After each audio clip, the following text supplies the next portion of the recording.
Hi everybody, welcome to tasting day number 34 here at Fast Homebrew. It's time for me to compare those Cooper's clones that I've done recently, and by recently I mean not entirely recently, but in the recent whatever, to their originals. So this is the first one. This is the Master of the Brewniverse competition winning Fruit of the Woods IPA, which featured some like oats and honey in it, and it was it was actually I think about 6 months ago now probably that was actually released in real life. But anyway, next to it there, the one that looks the same, that is the and it's a little bit clear actually, it's supposed to be hazy. The first one was their recipe of the month pack. The darker one there is my go at the guy's original recipe based on what he said on the Cooper's forum, and it was, as you can see, not quite exactly the same. So just sampling the real thing, and here comes number 2. So the real thing is, I would say it's a oh, and here comes number 3, and that's different.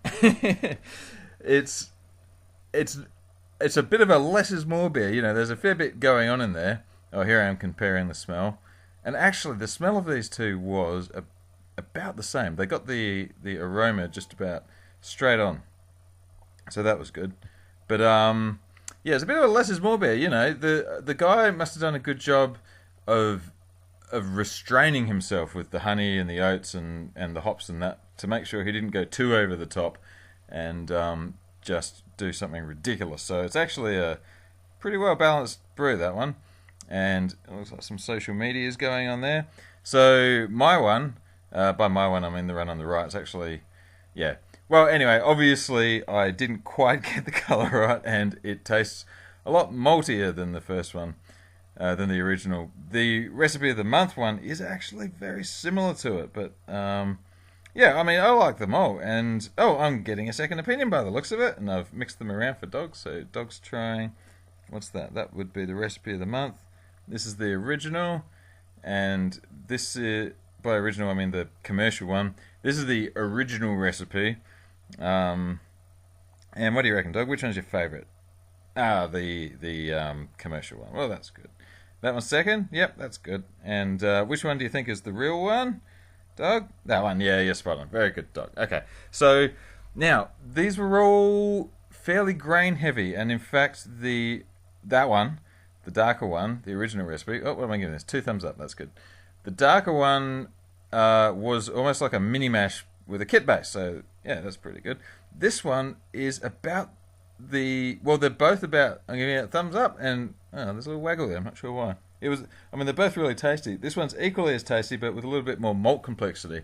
I don't know if it needs that, but they were all kind of similar in taste, and I'd say they're pretty good clone-wise of the real thing. So next up is my 2020 edition of the Cooper's Vintage Ale. Every year they come out with a Vintage Ale. I get all excited, race down to the store, buy about a dozen of them, and put 6 away in my sister's cellar so that I can't get anywhere near them. Oh, here we are comparing the colour.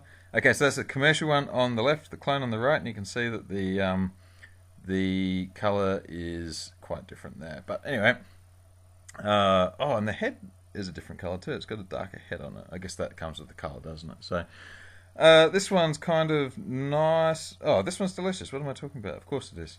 Yeah, so I put 6 in the cellar, and then I get one of each year back, and so then I do like a flight of the last few years of beers, and it's all very good.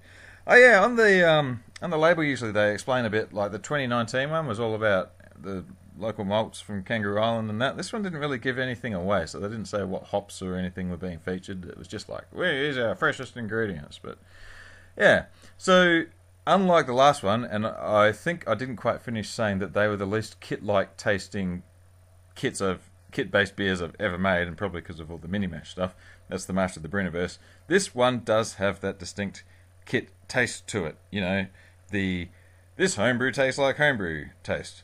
So anyway, as always, 2 thumbs up for that, and I reckon this would be unique if it didn't get 2 thumbs up. It's going to get 2 thumbs up. It got 2 thumbs up. Yeah, so very good times. yeah, I can't remember what else to say about that. They're both great. That one is not as similar a clone as the other ones, but I still gave it 2 thumbs up. And that looks like I'm done with Taste Day number 34. Count on your fingers and toes. Thanks for watching. Like, subscribe, and don't stare directly into the sun. Now, I wonder what would happen. Yes, here we go.